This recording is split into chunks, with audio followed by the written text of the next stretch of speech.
খালেদা জিয়া জাতিকে যেভাবে পথ দেখিয়ে গেছেন, প্রধানমন্ত্রী হিসেবে তারেক রহমানও সেভাবেই কাজ করবেন বলে আশা করেন স্পিকার হাফিজ উদ্দিন আহমদ।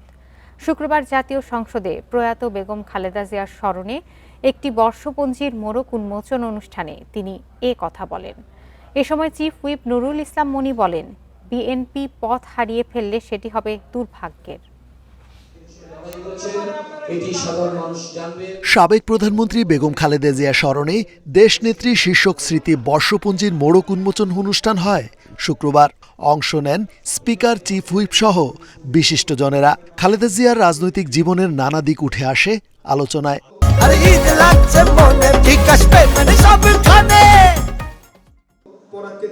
এ সময় খালেদা জিয়ার গণতান্ত্রিক সংগ্রাম, সাহস ও দেশপ্রেম নিয়ে স্মৃতিচারণ করেন বক্তারা। আমরা গ্রামে গঞ্জে পথে পাথরে এই প্রোগ্রাম করে বেরিয়েছি।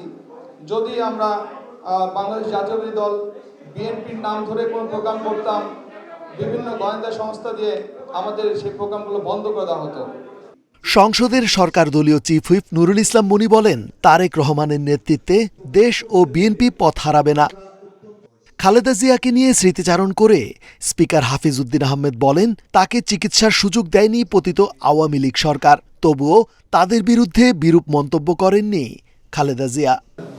তিনি অনেক কষ্ট সহ্য করেছেন, তাকে মাফিয়া নেত্রী হাসপাতালে একটা চিকিৎসা পর্যন্ত দেয়নি। তবে আশা করি তিনি যে লিগেসি রেখে গিয়েছেন, জনগণকে যেভাবে অনুপ্রাণিত করে গিয়েছেন, সেটি দীর্ঘদিন বাংলাদেশের স্বাধীনতা সার্বভৌমত্ব রক্ষার ক্ষেত্রে অত্যন্ত প্রহরীর মতো কাজ করবে।